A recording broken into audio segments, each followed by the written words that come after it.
JC Live with the JC Live Experience right here on DJ Scooby TV. You know how we do. Each week we have a special guest come through. And this week we have a dope person, a pioneer in the game. I'm going to let you go ahead and introduce yourself. Oh, what? You was talking to me? I'm the pioneer in the game. I'm a dope person. Now, for those of y'all who've been living underneath the rock for the last couple of years, I go by the name of DJ Chuck T.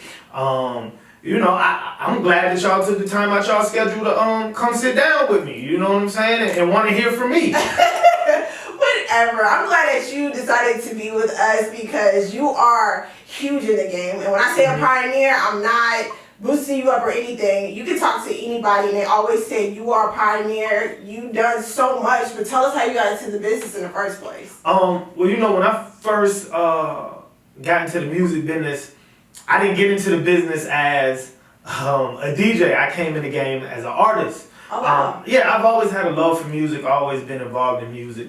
But rap music in general, because I've always been sort of good with words, used to write poems, things of that nature. Rap music, as far as the music side of things, is what drew me into the music business. Mm-hmm. So I started rapping. This was probably about 98, 99. I was still in high school. And this is back when it meant something to be a rapper. Nowadays, everybody's a rapper. You know, everybody's a rapper. Back then, you could tell somebody who was a rapper and they would be like, oh, for real? Uh-huh. Nowadays, you tell people you're a rapper, they're like, oh my God. Not another one.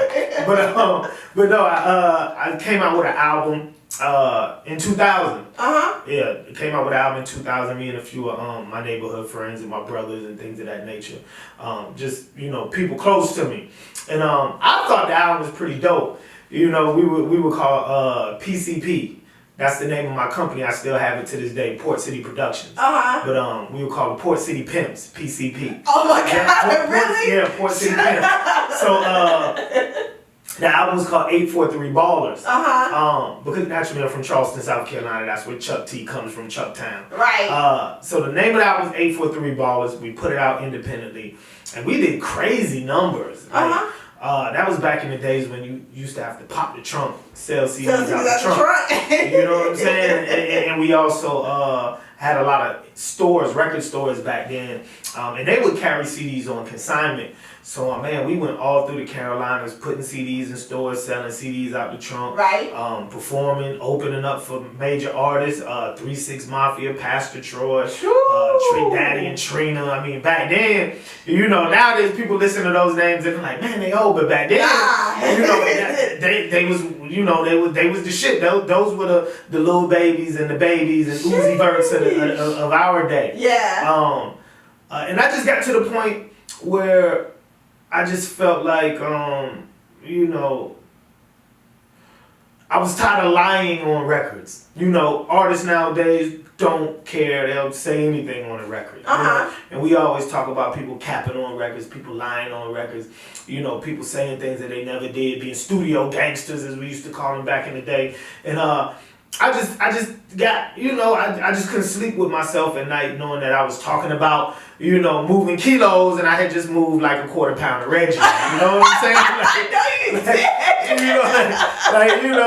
I just couldn't sleep with myself at night knowing that, you know, I wasn't doing 60% of what I was talking about. Okay. So I took a step back from rapping, and this was right around the time that, you know, a lot of people who I was growing up with, they started getting locked up. Yeah. You know, just real life stuff started catching up with us, and it threatened just the business in general. Yeah. So I stepped away from music, sort of backed away, and I just analyzed the game and tried to figure out what it is I wanted to do in music because I loved music so much. Right. So, you know, I tried my hand at producing and managing artists, engineering, making beats. I mean, I pretty much did everything in the music industry you can think of. And I fell in love with DJing. You know what I'm saying? I got me a job as an intern at a local radio station. And from there, you know, it was up. Just climbed up the corporate ladder. Eventually lost my job for playing shit that I wasn't supposed to play on the radio. Shut up, dude. Yup, lost my job. But I had developed such a huge following in the streets. Just for being that DJ who put out mixtapes with independent and local artists on it, that I didn't even need the job. And I got me a job working at a local radio station. And working at a local record store after I left the radio station. And that's when I started learning about the business side of music and what goes on behind the scenes, you know. Name top 3 of your favorite songs off your first album. Off my first album. The first song off the album is called PCP Till I Die. That was that was by far one of the top ones. And then I had another song called Perfected 2 Games. And that one was dope as well. And then that third one, it was a song called By Any Means Necessary. And I was featured on the song. It was my brother's song. I was featured on the song. What? That's yeah. We was like a little group, you know, like this was in the No Limit Cash Money era, where you could be the CEO and run the company and rap too. You didn't really have to have a specific role. You could do everything. That part. You know, so you could be a producer and rap, you could be an artist and rap, you could be the CEO and rap. So we all played our part. It was a dope album. Listen, we actually had a deal on the table with Epic. Yeah, we had a deal on the table. What happened? Niggas just started getting locked up. Right. You know, and then we didn't know anything about. Nobody had any paperwork. And we was just neighborhood homies and brothers and cousins and friends who just came together to do something to give us a different route at the time than what we were doing. That's crazy. We definitely had a deal on the table. But I did hear you talk about how you develop a following when you were working in radio. So by the time you got fired, you already had a following. Can you talk about how important that is? Because I feel like sometimes people who work in radio feel like they have to depend solely on radio. And if they don't have radio, they're not nothing. It happens just like with any job. You know, just like we're conditioned to use our job as a crutch. Right. All right. And we put in all these hours at work, and we're building up another person's company. You know, and radio, as a matter of fact, they make you sign all these non-compete clauses. Yeah. And they come in and they step in the way of your booking. And as a matter of fact, we always talk about 360 deals in the music industry. A lot of these radio stations have the Jocsin 360 deals, where if you even want to book them or just sit down and talk to them, you gotta go to the radio station. Wow. So the radio station puts a lot of artists. They put a lot of DJs and jocks in a position where they're dependent on the radio station. But you're the talent. You're the reason why people tune in every day. You know, you are the personality. You are the draw. And it's another form of slavery. Like we talk about slavery in the music industry. There's slavery in the radio station. Me and Charlamagne the God have been extremely good friends since early 2000s. And he was one of the main people who told me when I was on the radio, because we was both on competing stations at the time. But me and him, we didn't let any of that come between us. We was always cool. But he always used to tell me, like, yo, the minute you start getting bigger than the radio station, they gonna get rid of you. Yeah. You know, like, they never want you to get bigger than the station. So I feel like it's another form of brainwashing. You know, you go out here, you bust your ass, and you wake up early in the morning and you work these long hours, and you fly all the way across the country and you interviewing people at award shows, and you step away from your family, and you get your salary and you get your paycheck every 2 weeks, and you laugh and smile and you get addicted to the fame from being on the radio, and then whenever that leaves, you don't know how to function, and in all reality, all you got to do is keep doing what you was doing. That's true. All you gotta do is keep doing what you was doing. I feel like so many people who are in radio, they get sucked in by the temporary fame. That's true. They get sucked in by the temporary fame, and they don't know that the fame doesn't have to be temporary. Because you're the star. The radio station, they cool, you know what I'm saying? They put you in a great position. Yep. But if you don't fly, when they push you off the building, then they fire you. That's so true. anybody who's been able to fly, you can fly on your own. And that's happened like in the pandemic, like we got going on. There was a lot of radio personalities and DJs were let go, and a lot of them kind of went like to depression or just stopped doing what they were doing. Even right before the pandemic, a few big radio conglomerates have started making cuts. Oh, wow. Yeah. And I heard people always tell you, like, you're not the radio. You know what I'm saying? Take your gifts and still DJ. Exactly. Still do the podcast, still do everything. Exactly. So I'm glad you said that because a lot of people was just like, well, I'm nothing without radio. Yeah, look, invest your money into yourself. Start your own platform. Because at the end of the day, everybody who used to watch you on... not watch you, but listen to you and watch you on the radio, because a lot of radio has gone, visual now. But everybody used to watch you and listen to you. If they follow you on social media, if you've been able to connect with like a lot of the businesses and brands just as a person, like they'll still fuck with you. You know, you can go live on Facebook, you can go live on IG, you can go live on YouTube. You can pre-record your shows and put it on YouTube. You can start your own radio station with Live 365. There's so many different ways people can make it happen. But I just feel like they had their hand held for so long that now they feel like you said, I'm nothing without the radio station. That's true. You have so many gems that you drop. So tell us about this class, because I gotta take this class. So with the music business class, it was basically something that came about because as I started moving up in the music industry and I started, building personal relationships with artists,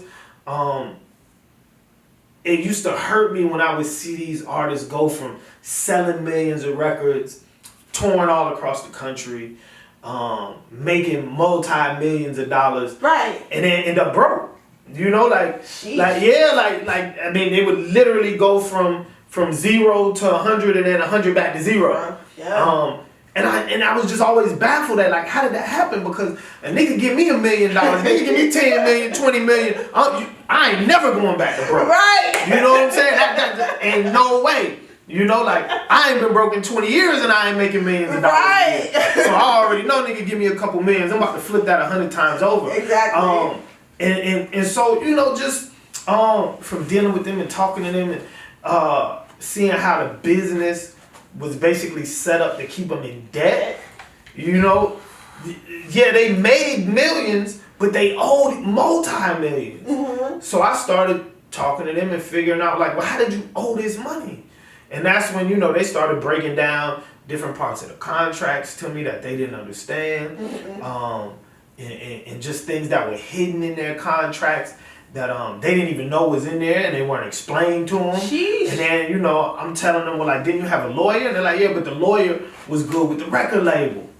You know what I'm saying? Well, the lawyer was good with the A&R. Dang. So, yeah, I had 5 people on one side of the table, and I thought I had 5 people on my side of the table, and we was over here negotiating. But really, I only had one person on my side of the table with me, which was my homie who was a manager, who definitely didn't know the business because we both got it out the mud together. Right. So you had really 2 of us versus 12, because everybody who I thought was on my side was really not on my side. So I just started digging. Wow. I started digging. And as I became more conscious and just more aware of myself and who I was as a black person and as a black man and as somebody in the community that people looked up to, I felt like I had a duty to not just learn the business but then teach it as well. So I started reading books, watching YouTube videos, keeping up with what was going on in the music industry by reading the magazines and different articles and the trades and things of that nature. Just filling myself up with as much knowledge as I could. And I genuinely thought my class wasn't gonna take much to put together, but I thought 6 months tops I would have this class ready and be ready to roll it out, and it turned into about a 2-year preparation process. Ooh. Yeah, it went from a 6-month preparation process to a 2-year preparation process. But once I rolled it out, you know, my class started off as a 1-day course, 5 hours. Now it's a 2-day course, and we at 7 hours a day.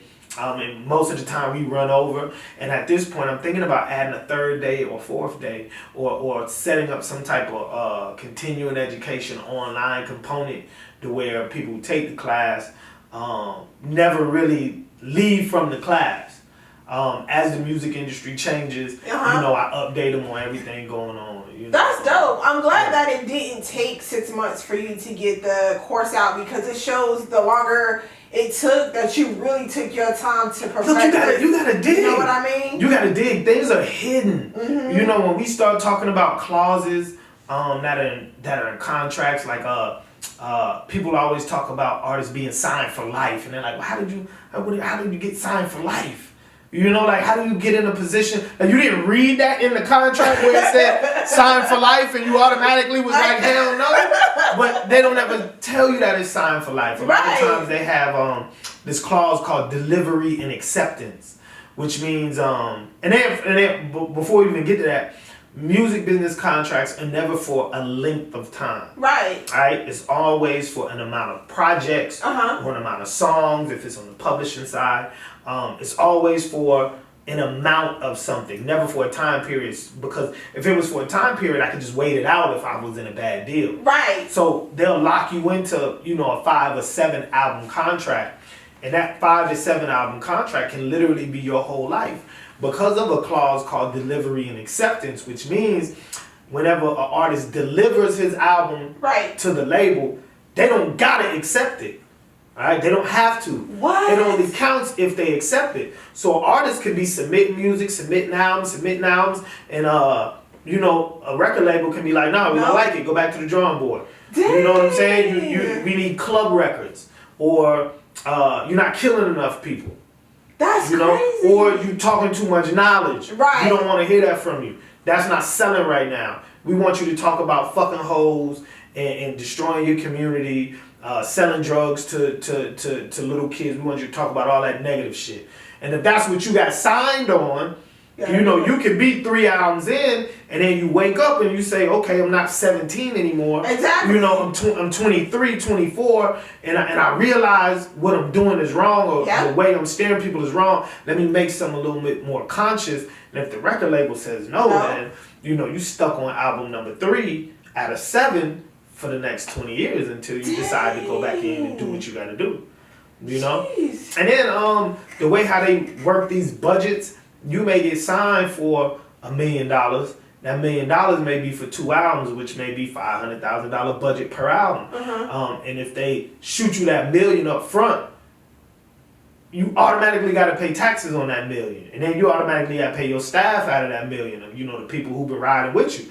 You know, and so you owe the label $1 million, but after taxes, you only really took home $750,000. Dang. You know, and then what you paid everybody else. And then you got you a little bit of jewelry, you know what I'm saying? You know, took your mama out the hood. You know what I'm saying? Got you something nice to ride around in. You know, shit. You really may be $400,000 in your pocket that you have to record 2 albums with that. You know, and that's not just the recording budget, that's marketing and promo and everything. So you run out of that, then you go back to the label, you ask for more money, and they're like, sure, we'll give you more money. You know, it's just gonna put you further in debt. And now you owe us more albums.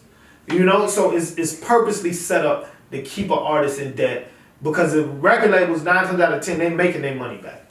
They're making their money off streams, they're making their money off all that shit. You know? So do you feel like now, as you say things like that, do you feel like it's better for our artists to be independent or signed? Especially with the technology now, I can kind of market, get a team to market. What do you feel is the best way if an artist approach you and ask you what's the best? I always tell artists, stay independent until you can't do it no more. Okay. You know, traditional record deals are not the way to go. Alright, but there are record deals nowadays, because we are flexible and we are in a different type of music industry. There are licensing deals and things of that nature that you can get into with record labels, and partnerships that you can get into with record labels, to where it's definitely beneficial.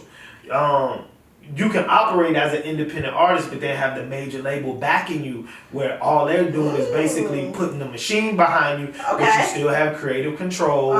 You still have control over your budget. You know, and they're basically like the big homie co-signing you for a small piece. Right. You know, to where you really are moving and operating like an independent, but then you got the big shit behind you as far as the record label goes, and it comes out being a great situation. So I tell people, stay independent as long as possible.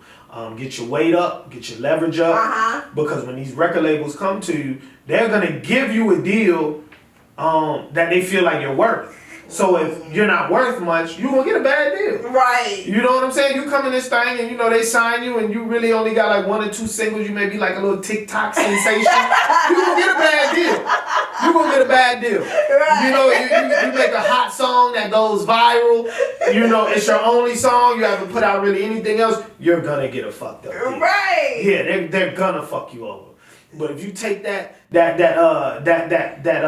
that you made on TikTok, or that viral video that you had out, you know, that took off out of the blue, you had no idea where it was gonna go, and you sit back and you move independent and you put a few people on your staff, hire a few people, you know, who know the industry, who are veterans, who you can just employ to help you, you know, build your buzz and build a fan base and set you up right as an artist, and you know, put out an album or put out a second single, and just milk the game, you know, milk it and milk it and milk it. Right. Eventually, you'll be able to sit down with a label and say, okay, let's negotiate. And then the negotiation gonna be in your favor because you're hot right now and you have a proven track record. They're not looking at you as, you like, okay, we can make money off of him over a long period of time by just attaching ourselves to him. And getting a small percentage. You know, there's situations I know with record labels where, you know, artists keep half of everything. Artists actually get 70 or 80% of everything. And the label just sits back and uses their resources. You know, the label will get you on Jimmy Kimmel. Right. You know, they'll get you on all the Spotify playlists. They'll, you know, get you to do the you know, the opening song for the NFL or the NBA. They'll get you on the video games and things of that nature because that doesn't cost them anything. You know, like we got those connections already. So they're basically getting 20 or 30% of picking up a phone. That's all they got to do because you already taking care of the music. You know, you already goddamn doing shows. Right. You already moving around like you know the business and you got people in your corner who know the business who can steer you in the right direction. So the record label feels like this is a great investment. Like we gave him $1 million. All we got to do is pick up the phone and, you know, call our plugs. He go do it, take care of it, and we made our $1 million back, you know, in 3-4 months. Right. And now they just sitting here eating, you know. Do you cover all that in your classes? Like, yeah, we go over record deals. We go over different types of record deals. We go over publishing. We go over why an artist needs sound exchange, song trust, to register with a PRO like ASCAP, BMI, and CSAC. Also, the difference in digital distribution companies like United Masters and DistroKid, TuneCore. We go over copyrights, trademarks. I mean, the list goes on and on because at the end of the day, you know, a lot of artists just think I can make music and that's all I need to know how to do. Exactly. You know, and then half of them can't even get that right because the shit don't even be mixed and mastered and EQ'd right. You know what I'm saying? But for those of them who do, you know, get the sound quality right, they're lacking on the business. And we just saw not too long ago, Kevin Gates had to pay $1 million to get his name back because somebody went and trademarked his name. Smart though. Somebody who has been in the game for that long should not have been caught slipping like that. Exactly. You know, you should. There's no way Kevin Gates should have been caught slipping like that. But you know, we talking about a $1,000, $2,000, $3,000 service, depending on what lawyer you go to. Right. You know, he had to pay $1 million because he didn't take care of, you know, a service that literally cost him money that he spends on shoes. Right. Or clothes. You know, but I will say this. I was taught coming up that if something is your government name, if you're rapping or doing business underneath your government name, you don't have to get it trademarked, and that's a lie. You do? Yeah, you do. So that's like a common misconception. If my mama named me Rashid Johnson and I came out with Rashid Johnson Industries and I started doing business underneath Rashid Johnson Industries, somebody could literally come in and take that from me, even though my name is Rashid Johnson. I did not know that. Yep. That's crazy. Yep. And I'm glad you have this class, and I think you're doing something amazing because when I'm in radio, people like will shoot me music or how do I get on the radio, right? And I'm talking to them and I'm like, is your music registered? And they're like, how do I do that? And Exactly. it'd be like, to me, on my side, blows my mind, but I have to think like, they don't know anything. Nobody teaching it to Yeah, them. nobody teaching. You know, so for years, we always heard people refer to rappers as dumb rappers. These niggas is dumb. These niggas is stupid. But if ain't nobody there to teach it to them, how they supposed to know? Exactly. You know, like, it's one thing to sit here and, you know, criticize somebody, chastise somebody for things that they did wrong. You know, but who out here helping them? I tell that to people all the time, especially like other DJs and record executives and, you know, producers, things, everybody who just feel like they know so much about the business and all they do is sit back and talk shit. And I'm like, well, what the fuck you doing to help them? Yes. You know, if you know so much, nigga, go ahead and teach somebody how to do it. Most of the time, they don't even know what the fuck they doing. You know, they don't even know what the fuck they doing. They out here trying to, you know, be armchair quarterbacks, and they over here trying to laugh and play games, you know, and joke and crack jokes on social media to get laughs, you know, at somebody else's expense. But then at the end of the day, you know, if these rappers ain't making no money off their music, right, it's a trickle down effect. Exactly. You know, it trickles down to the DJs, it trickles down to the producers, it trickles down to the radio personalities in the mixers, it trickles down to the managers and the publicists. It all trickles down. So while everybody out here playing and laughing and they, you know, they act like it's cool to call niggas stupid and call niggas dumb Exactly. and say, oh, he too old for that. How you didn't know that? This happened to TLC and this happened to, you know, MC Hammer. How you still getting fucked over? Like, because ain't nobody there to teach it. That's you know true. what I'm saying? And the people who do teach it, you know, they put such a huge price on it that you done outpriced the people you supposed to be helping. Exactly. You know, and I talk to a lot of artists and DJs and producers, you know, who've reached a certain pinnacle in their career. Right. You know, and they go teach these classes at like Harvard School of Business and USC Berkeley, and they go to these NCAA Division I and Ivy League colleges to teach shit you need to be at the HBCU teaching. That's where they need to be. Shit you need to be teaching at the community college. You know, because that's where our people are at. Yeah. And that's where we the creators, we the people who need that information. You know, all you're doing is teaching the people who are going to use the information against us. Them. You know what I'm saying? To pimp us and continue to keep a slavery plantation going, basically, aka the music industry. Man, I feel a book coming on. Look, the book is coming. It's yes, coming. okay. The only thing is I don't know what type of angle I want to take with it. I don't know if I want to come out with like an autobiography first. I don't know if I want to come out with a how-to book about the music industry. I don't know if I want to come out with a book just about my experiences in the music industry.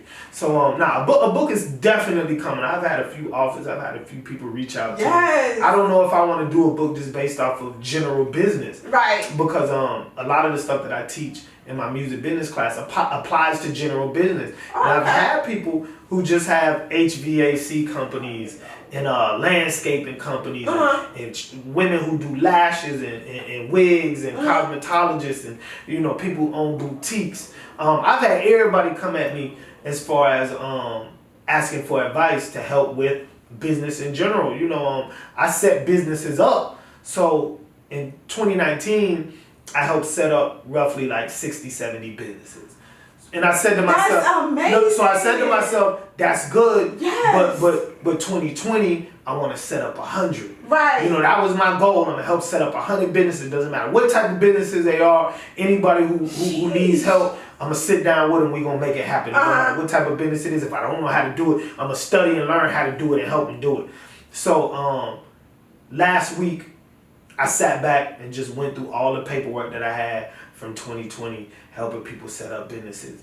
And I'm counting and I'm like, that's 30, that's 40, that's 50, that's 70, that's 80. I'm like, I'm almost at 100. I'm almost at my goal. Then I counted 100. Then I counted 120. Then I counted 135. Then I counted 150. What? 2020, I helped set up 176 businesses. That's crazy. I literally was doing paperwork, and while I was in it, I didn't realize it because I was moving and shaking. But you know, once I sat back and was like, how did I do that? And I'm thinking to myself, there would be times I would like send off like 5 LLCs a day.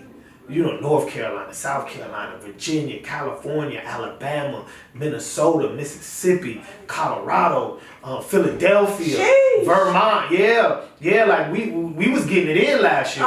You know, 2020, like you said earlier, off camera, you know, you heard somewhere that more black businesses have been set up in the pandemic than any other time. And I see it. And I feel like it's because people have been forced to get it out the mud because of the loss of jobs and the loss of revenue.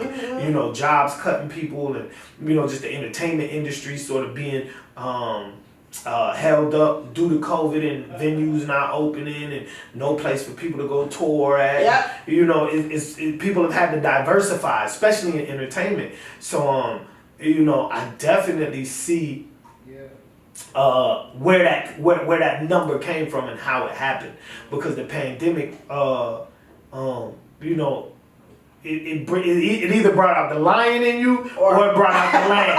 Right. It was either one you was either gonna get it or you was gonna not get it. I swear. You know, all these people who post these memes about being wolves and being lions and, you know, all that other shit. This was the year we saw whether or not you was really just posting a fucking meme or whether or not you was really out here ready to get it in. I swear. You know, like people, they talk all this shit online about, you know, all this huge shit they doing and, you know, my back against the wall, I'm resilient. You know, I ain't never had nobody give me shit. I got it out the mud. This shit right here, we saw what you was made out of. Right. Look, 2021, we still about to see what niggas are made out of. You know? I also think it's because you're such a humble dude, in that you're legit. You're not, people can tell when somebody's doing something for money or when you actually doing something because you love it and you really want to see people grow and shine. And just asking around about you, your reputation is crazy. Like, people have, like, you're the go-to guy, and everybody says, I got the highest respect for that man because he keep his word, he's solid, he's been grinding, working. So I think that gravitates more people to you. You know what I mean? No, by far. And I feel, I said this the other day to somebody, I feel like just the fact that people know me and they know how I carry myself. Even when I do drop the ball, niggas still tell me, don't worry about it, bro. I know you busy. I know you got a lot going on. Get to me when you get to me. You know, when in other instances, people would have hopped on IG, fuck this nigga is a scammer. You know, don't give him your money. But I just feel like people see what I do. They know what I do. And they know that when my attention is on you, you got my full attention. We gonna see the job through until it's done. You know, but sometimes it may take me a second to get my attention on you. But a lot of people also know, you know, I'm genuine with everything I do. I don't cap for the internet. I don't do none of that boosting up my reputation, boasting, bragging. You know, in the real estate industry, because I got my real estate license. In the real estate industry, we call it puffing.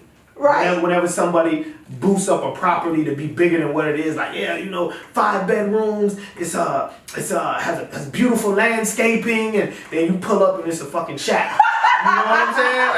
Like, we call it puffing in the real estate industry. Right. But I feel like there's no need for me to do it because my work speaks for myself. And that's just something I got from my mom. My mom was always one of those people who had our house opened up to just random people. Like, my mama would take anybody from off of the street and help them. Anybody who was in any type of need would help them. Like, my mom always was inviting 1 million people over after church. And feeding everybody kids. It was just one of those situations where, like when you grow up seeing those. I mean, I'm telling you, my dad used to be so mad at my mom because he would be like, yo, I just went grocery shopping yesterday, spent $400 on groceries.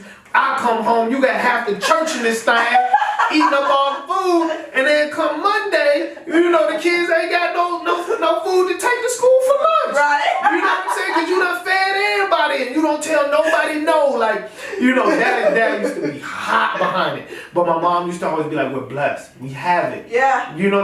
Like obviously these people don't have it. And even if there are people who are leeching, God's still going to bless us. Yes. God's still going to bless us. So I just came up in an environment where it was all about service and it was all about giving back and it was all about showing love. And like I said, my mom used to always say, don't worry about it. God gonna provide. God gonna make it happen. And that's true. I've always had that mentality where I've always wanted to help. I've always wanted to give back. And then, I grew up in an environment where I was a little better off than everybody else. Right. So from the time I actually, hit my teenage years, I was the one who had the better lifestyle. Everybody else lived in the projects, we lived in a house. Everybody else's parents used to take the bus or take the cab. We had 4 or 5 cars outside. Right. I wasn't born with a silver spoon in my mouth, but I was well aware that we did a little better than everybody else. My dad was in the military, did 28 years in the Navy. My mom always kept a job, whether it was cleaning houses or working at Belk and Dillard's and, department stores of that nature. She went back to school, got her degree, became a teacher. So, I come from a 2-parent household. Right. I come from a household where I saw teamwork between parents and we had 2 incomes. So I was always in a position where I didn't let that get to my head because I was able to see from having all of my friends in the projects and in the hood and Section 8 housing, I was able to see that just because these people may be in a bad position doesn't make them bad people. Exactly. They were the people who always accepted me beyond my faults. And it's the same thing with just life in general. When we see these white people, these white stars and these millionaires or whatever, when they fall from grace, these white entertainers, they get hooked on drugs and all that other shit, and they fuck up. Where they come to hip hop. They come to hip hop, and hip hop help them all get their shit together. And then most of the time they end up shitting on us in the end. But these are the people that prior to whatever bad luck they fell upon, wouldn't piss on a nigga if he was on fire. Wouldn't give a collaboration to a black artist or work with a black producer, if they like depending on it. That's true. But then they get fucked up. Or, something happens to them and they, like I said, they fall from grace. They get shunned by the pop world or the rock world. They come straight to hip hop and we just welcome them with open arms and, just goddamn get shitted on in the end sometimes. When you say that, do you feel like our culture, hip hop culture, is too forgiving at times? Like we're too open? Do you feel like that? I feel like we're too forgiving of everybody except for ourselves. You know what I'm saying? We're too forgiving and we'll work with any and everybody regardless of whatever their reputation is. If their skin is a little lighter than ours and their hair is a little blonder, and their eyes are blue, we'll fuck with them. But anybody on our own level from our own hood who done went through the same shit that we went through and is battling the same type of demons and the same type of stresses and has beat the same type of odds, right? We'll shun them, we'll condemn them, cancel culture them out of the whole industry, and that's fucked up. But that's that Willie Lynch syndrome. Crabs in a barrel. Yes. And we got to try to get each other out of that. Like we just can't sit back and accept that. Eventually we have to get to a point where it's, you my brother, you my sister, I'm gonna pick you up regardless. You know what I'm saying? Whatever I can do to make it happen, I'm gonna make it happen. And speaking of crabs in a barrel, the industry, the Carolinas industry, will usually say that that's how they feel. But I've been lately been seeing a new wave of music come through. A lot of artists now are starting to band together, especially in the Carolinas. So how do you feel about the wave and what's going on right now in the music industry? Man, I love it. Man, I love what I see in the Carolinas. I mean, you gotta remember when I came in, 99, 2000, you know, it was extremely competitive and there was no togetherness, there was no unity. It was all cliques. And this was up until maybe like 5 years ago. You know, like it's still relatively new that all these artists are working together and collaborating and, you know, going to each other's hood and hopping on the road and posting up and doing a show with somebody else, doing features with other people and moving outside of their local areas. So it's still relatively new, but I love it. I feel like there's crabs in the barrel everywhere. You got Atlanta artists, you know, who can't get a song on the radio, and it was hot at one time. Wow. You know, like when you go to Atlanta, when the last time you heard and I hate to say it, when the last time you heard a Young Dro song on the radio in Atlanta? Oh. You know? Oh. I'm just, exactly. you know, I'm just saying, so not every, not every, you know, and I hate when the Carolinas do that. We always say, oh, in Atlanta, this, in Atlanta, that. In Atlanta, they don't got to do this. In Atlanta, they don't got to do that. In Atlanta, yes, they do. You know, because there's more hot artists there than anybody else, or artists that have been hot. Right. And once your ship has sailed, it's hard to get hot again. You know, like sometimes artists really gotta fight, kick, scratch, and claw their way to the top. And then you gotta do it to stay at the top. And then if you fall off, take a break, whether it be legal or whether it be, you know, you just need some me time. Then you gotta do it all over again to get back up there. So when people say, everybody in Atlanta is eating, everybody in Atlanta is this, and everybody in Atlanta, that's not true. I can name you 10 artists right now in Atlanta who was hot 4 or 5 years ago, who ain't hot right now, and they're trying to get back hot. They going to the DJ booth the same way you going to the DJ booth here at the strip club, and they paying the DJ $20. They just not using their star power like they can just walk in anywhere and immediately get played. They not just walking in the radio station like they can get played anywhere. It don't happen like that in Atlanta. It don't happen like that in LA. It don't happen like that in Miami. It don't happen like that in New York. Sometimes you just gotta, you know, stop comparing us to everybody else. Stop making excuses and go make it happen. Yeah. You know? And like I said, I hated to use Young Dro as an example. But it's a good example. But he's a great example of somebody who was fucking smoking hot.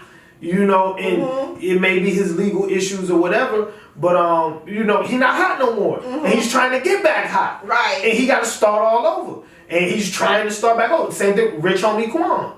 Woo, you know what I'm saying? Wow. And I tell artists here, Rich Homie Quan can't walk into any radio station in Atlanta and just get his shit played. He can't just walk into any strip club or any club and get his shit played. Stop saying niggas in Atlanta can do this and they can do that, but we can't. Nah, man, shit. Sometimes the motherfucker gotta put in work. That's true. You know what I'm saying? I promise you. Niggas just want everybody just to give them shit just for the fuck of it. It don't work like that. It don't work like that. You got 1,000 fucking rappers and you got 300 DJs. That's 700 less DJs than rappers. I swear. You know, so you got to do something to set yourself apart. You do. You know, and when you talk about radio stations, you know, it's even less. Do you feel like that radio is the last stop? Because me being in radio, I will always get inboxes all the time. When I was first new, I would get inboxes all the time. How I get my song on the radio. My PD used to be like, just tell them. Radio should be the last stop. It is. You look at their social media and their streams, it's not all together. Like, they're not posting, they're not promoting or anything. They make a song in the studio and then they come to you like, yo, give me on the radio. And you're like...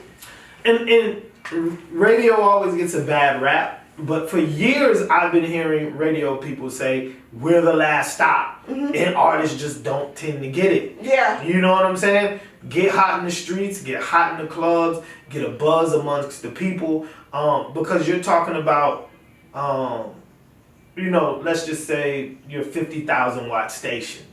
You know, you may have, depending on the city you're in, you may have 1 million people listening to the radio at one time. Okay. You know, on a 50,000 watt station. That's just a roundabout, you know, estimate.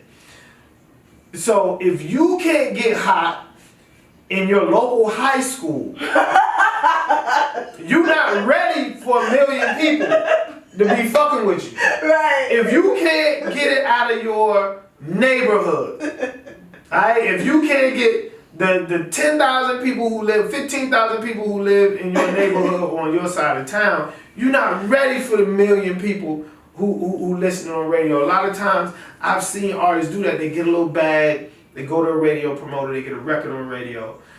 The radio spins it for about a good 90 days, 60 days, whatever.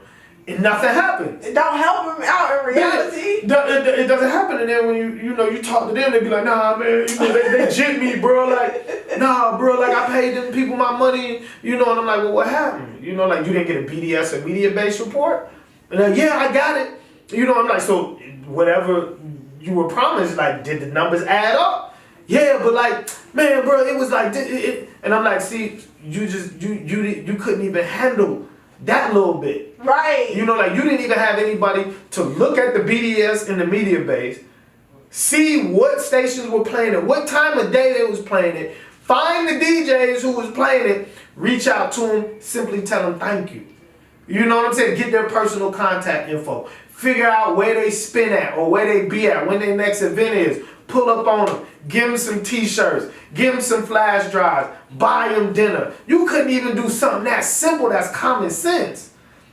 But you spent $20,000 on radio. You know what I'm saying? And you're sitting back saying it didn't do anything for you, it didn't go anywhere. That's why it didn't go anywhere. Or even worse, they don't even have the record media base or BDS registered. Now it comes up as a ghost record in the system at the radio stations, and it's like it was never even played. So you're going around telling people like, yeah, I got a song on the radio, you know what I'm saying? We spending 10 times a day, and then these people are doing their background, and they're like, I don't see it. That's crazy. They're like, I don't see it. I've had people who work at major radio stations tell me, Chuck, we want to put together an independent show. Uh-huh. We know you know where all the independent artists are who are working. Yes. Send me 15 records. I need 15. We're going to play them this weekend. We'll have 2 of them come up here, every weekend. And we'll give them an interview. We'll give them the full rollout, the full treatment. We'll have them cut some commercials throughout the week and do drops and promos. But this is what we need from them. The record has to be clean, not just for curse words, but for content. Okay. You don't just take out fuck, shit, and damn. Take out suck my dick. Take out rubbing on her ass. Take out rubbing on her booty. You gotta take out stole crack last week. You gotta take all that out. It has to be registered with media base and BDS. Has to be mixed and mastered. Yeah. Because the sound quality on radio gonna bring it down. So it has to be top tier engineer level, industry ready as far as sound quality goes.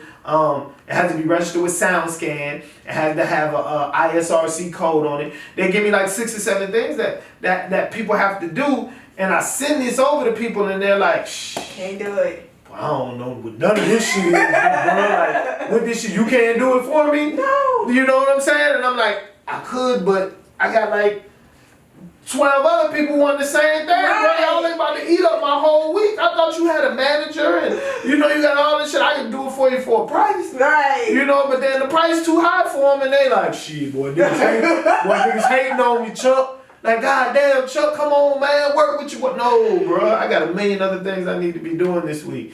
Like, you were supposed to be ready to go. Right. You put it out there that you ready to go. Chuck, I'm ready for a deal. These record reps come to you and they fuck with, man, put me on, man, tell them about me. Or these radio people ask about me, tell them what I'm doing. No, I can't tell them what you're doing because you're going to fucking embarrass me because you don't even got half your shit together. Right. You know what I'm saying? But I think that's where, like, your class is the reason why this is so perfect because there's so many artists, they just don't know. Like, to us in entertainment, we be like, well, it's your craft, so why wouldn't you do your research and all that? But a lot of, they don't even know where to start. They don't. I mean, that's the truth. And then there's so much false information out here. Yes. People always say, you can Google it. You can go on YouTube. Look, come on now.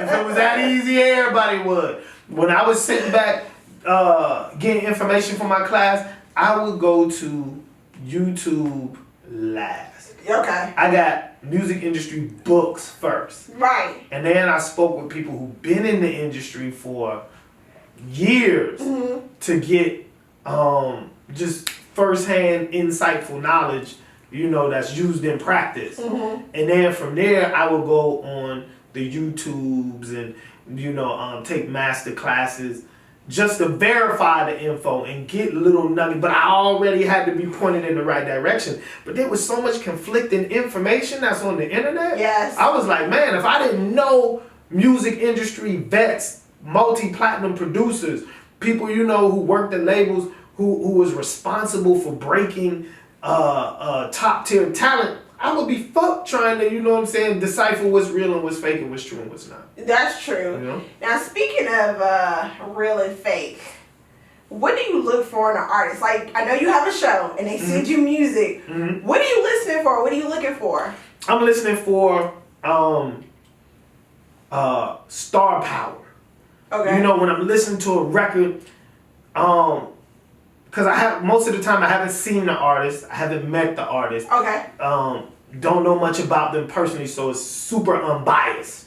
Alright? That's good. So I'm listening for the star power in the record, not the star power of the artist.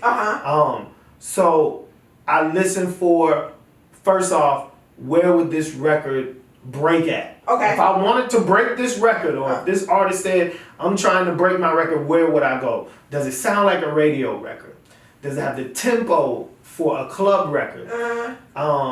Is it a TikTok record? Can people do a little dance to it? Is it catchy? Does it have a catchy hook? Those are the elements that I look for as far as the star power of the record. I mean, naturally you have the mix and the mastering and the engineering on the record, the overall sound quality. A lot of times that disqualifies records out the gate, because I hear a lot of good records that could be great if they let a good engineer get in there and mix and master, EQ it, touch it up, arrange it right. But for those records that have all of that, I listen for where would that record break at. And that sets the tone on whether or not I tell you push it or go back to the drawing board. Because, if unfortunately where we are right now, a record has to break in the clubs. Yep. A record has to break on radio, or it has to break on TikTok. You can do YouTube. YouTube is interesting because it's the visual behind it. But without that visual behind that record, where could I take it? So if an artist has, let's say an artist has dope music, they have a good marketing, like they got clothing, they got followers, but they just need a push. Because I see a lot of dope artists, but they can never get radio spins constantly. But then I see these other artists that come out the blue like bust it, and they get there and they're getting crazy spins on the radio, but all they did was just put it on TikTok. Well, see, Erica Banks came out with Bust It a while back. It was because she's been promoting for a while. Yeah, it's been a process. So I feel like a lot of artists want to cheat the game. A lot of artists give up pushing hit records. She was pushing Bust It pre-pandemic. You know what I'm saying? That was her first record that came out. If you go on Spotify, Apple Music, and you look at the original Bust It that came out, you'll see it was stamped 2019. We in 2021 and it's just taking off. And that's because sometimes it take a minute. So tell them just keep pushing it. Sometimes it take a minute. If you're getting good feedback on the record, keep pushing it. Because it takes more than one DJ to break a record. Everybody feels like one DJ can break a record. It's not. It doesn't happen. Nobody is that powerful. Nobody is that powerful. Somebody can play it first. Right. You know what I'm saying? And if that's your definition of breaking a record, somebody just playing it first. But to me, breaking a record means making that motherfucker break on Billboard. It got a chart on Billboard to be broken. It has the chart on Billboard to be broken. And we talking about Hot 100. We needed to at least hit 60 on the Hot 100 for it to qualify as being a broken record. So tell us about your show.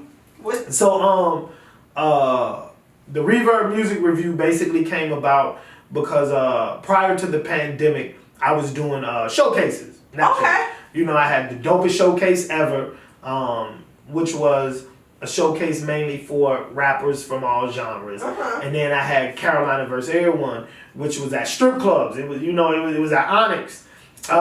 So that was mainly for the street nigga, the people with the club records, the people who stole the money. Right. So I had 2 consistent showcases going, and when the pandemic hit, and the venue shut down, it was like, well, what am I gonna do? Right. But people still depended on me to help them get their music out there, give them feedback on their music. Because at my showcases, we gave feedback. You just wasn't getting up on stage, rapping and then leaving. Right. Like, I had real live panelists. Sorry, my phone ringing like crazy. I had real live panelists, celebrity DJs, and DJs who were working, who would come and sit down and rate your music. And we had like 8 categories, and they were rated 1 through 5. And you would leave out of there knowing, okay, did my shit suck? Or like, it was a showcase that gave them something. Right. And then we had winners at the end of the night, which was even more of an incentive. Yeah. So that's why my showcases were moving and they were booming, and I would have 30, 35 people and nobody would give a fuck. These other showcases, you have 30 people, niggas like, bro, I'm not sitting around for this shit. Like, I'm performing, I'm leaving. First off, when I look at the list, I'm already not coming. Because I see you got 20 on the list already, I ain't fucking around.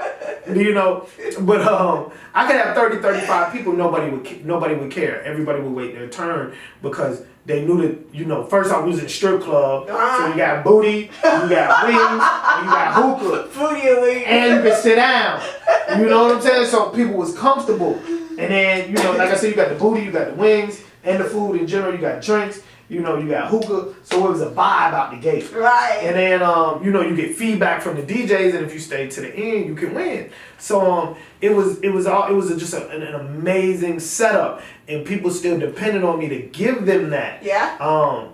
So I just took it online. I said, you know what, I'm gonna go on Facebook Live and IG Live and see what happens. And I had already been planning on doing it because a good friend of mine, TJ Chapman, from TJ's DJs, he used to run this big music conference down in Tallahassee. And then he started managing B.O.B. And who else did TJ work with? Trap Beckham, one time for the birthday chick, 2 times. So TJ managed both of those artists. But I saw he was doing the music reviews. And I was like, that's a great fucking idea. Yeah. Because it gives you a chance to really get in depth with an artist on what you feel like they should do, what their music is missing, and so forth. So I started doing it because the pandemic gave me the opportunity, because I was sitting in the house all day at that point. And the show has been going on since April. April, we're approaching a year. I do it every Monday and Friday at 7 p.m. on my IG and Facebook Live. And man, the show just keeps getting bigger and bigger and bigger. You have people who started doing the same thing, started doing the music reviews, and they done fell off, they done checked out already. And shit, we still going. It don't matter whether or not, I do everybody free or everybody pays. Because I do have it to where you can pay to get priority. But I usually do it for free. But it don't matter. I'm still doing the show. I'm still doing the show for an hour and a half. It don't matter whether all the music is whack that day or all the music is hot. To me, it's about being consistent. Yes. And when you lose that consistency, like you lose your crowd, you lose your people. So I feel like not only am I giving people an in-depth analysis of their music, but then on top of that, they know they can come back every week, twice a week, and if you're the type of artist who records music 3-4 times a week, 3-4 songs a week, I get people bring me their songs out the gate. I'm going straight to Chuck with it because I need to know. I need to know. Chuck just ain't going to sit there and be like, oh yeah, it's okay, yeah, it's all right. Like, I break it down from, too much auto-tune. The hook could have been more catchier. You definitely need to get it mixed and mastered. I don't like the lyrics. Like, you ain't talking about shit. You're not riding the beat. The shit don't slide. Like, I break it down. Give it to them. Yeah, and that's why I love your show, because a lot of people, especially in Clubhouse, they be having these listening, and they will play it, and whoever be like, oh, that's whack. But they not giving them no feedback. Or even when they sit into their homeboys, they be like, oh, listen to this. It's your homeboys.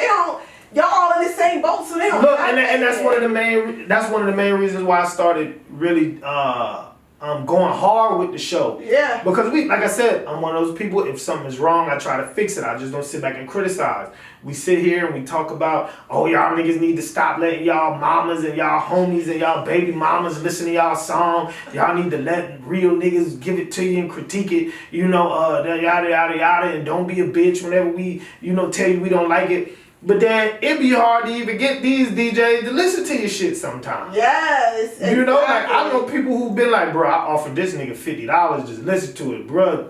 Left me on red. Dang. You know what I tell him? Bring it to me, bro. Right. Bring it to me. My Cash App is $ DJ Chuck T. Shoot me the song, and I'm gonna talk to you about the song when I get done listening. We gonna have a real conversation about this. You're right. You got so much going on though, but tell us what you got coming up in the future, because you stay working. To be honest with you, the future is really unknown right now because of the pandemic. But prior to the pandemic, we talking about 2-3 weeks prior to the pandemic, I had to deal with the Hornets for Music Industry Night. So we had just did that Martin Luther King weekend 2020. Luckily, we got it out the way before the pandemic, but we did the NBA's first Music Industry Night. That's where we dope. did the Hornets opened up the arena to us.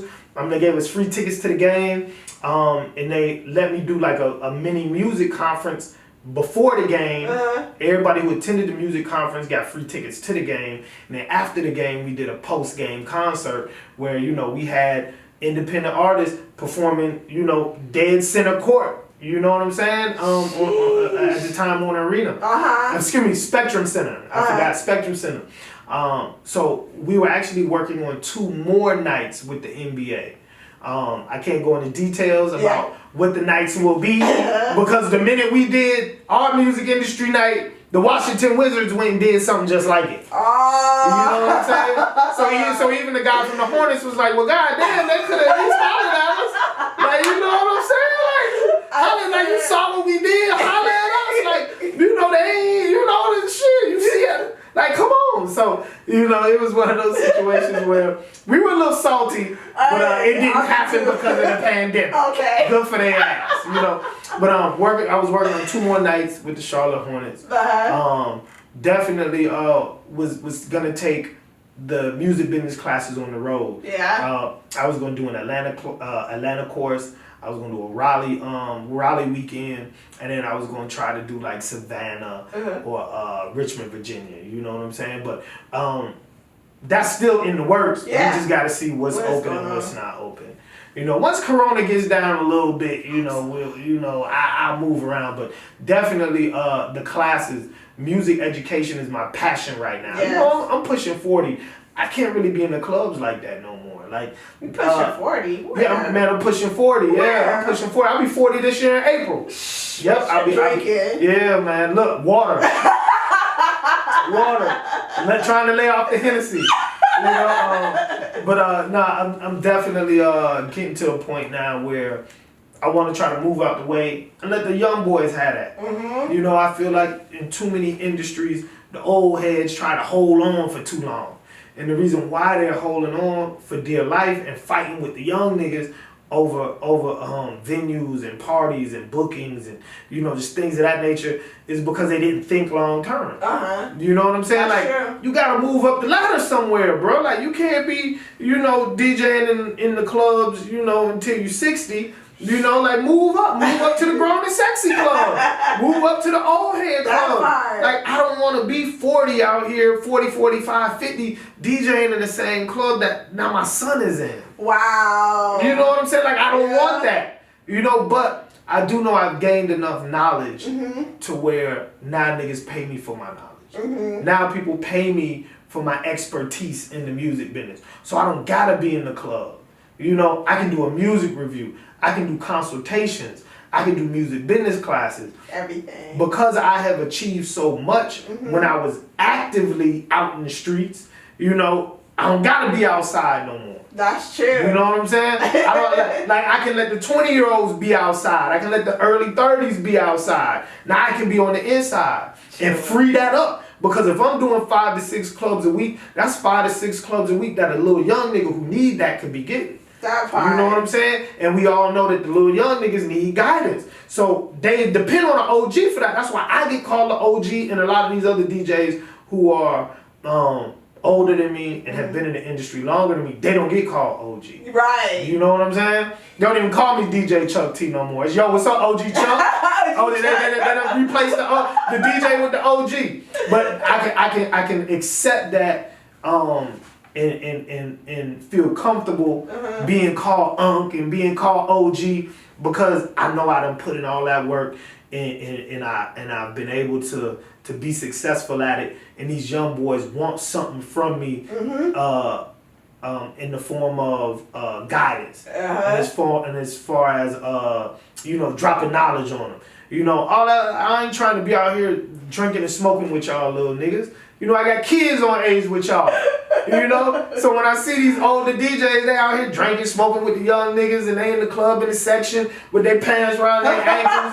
You know what I'm saying? With the skinny jeans on them, looking at them like they look goofy, bro. You know what I'm saying? You looking goofy. You know, you got to embrace the OG status. You know, and that's one thing that I've been able to do. Yeah, you doing and it I well. mean, look, I do my best. Yes. You know, and I realize that I get more respect because of it. You know what I'm saying? From all around, from my peers and from the young boys. You know, because they don't feel like I'm the old nigga hating on them, you know, trying to take them out the game and compete with them. Chuck T has moved on.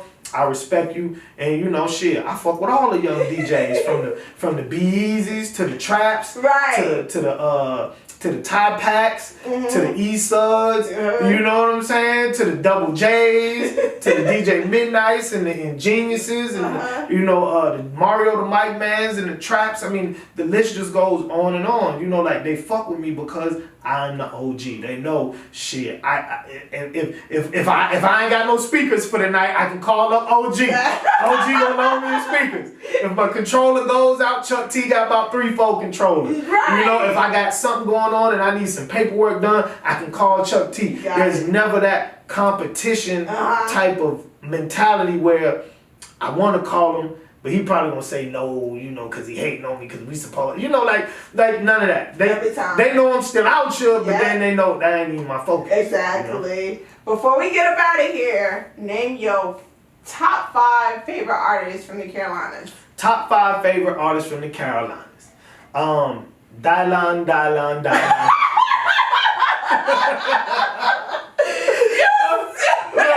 No, look, anytime somebody asks me to name my top 5, I automatically go there. That's a historical line.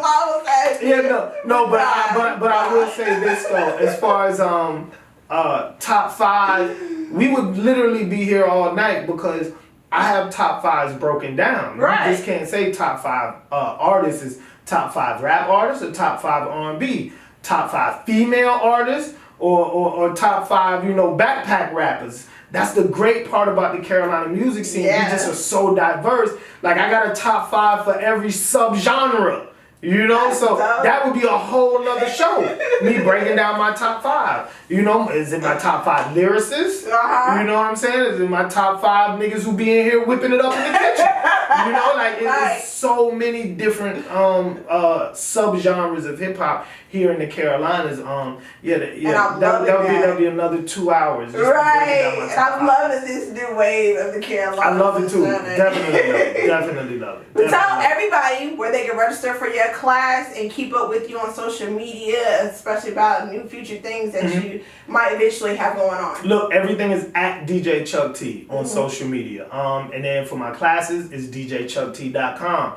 You're trying to keep up with my classes and showcases when those come back.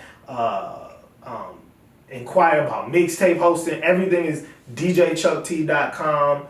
At DJ Chuck T on all social media.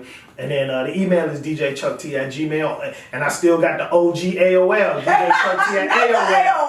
Still got the AOL. Look, the thing about the AOL is it don't delete nothing. Like with Gmail, you run out of space. With AOL, I can pull up an email from 2007. Yo, AOL. I can pull up an email from 2007. Seriously, like Years. I've had niggas be like, yo, I sent you a song like before I went to prison 10 years ago. I can't find it nowhere. Like the producer ain't even alive no more. All this other shit. Like, bro, let me check the AOL. I may have it. And sure enough, boom, I still have it in the AOL. Wow. They be like, yo, OG, what nigga? Yo, like, yo, goddamn, I didn't know that. I thought the song was gone forever. I thought it was gone forever. You saved me. Yeah, no, the AOL don't never delete. Why don't you just start a wave? Watch these AOL emails about it. For real, that's what's gonna happen. Damn, I don't gotta pay it and never delete. Sending it to my AOL.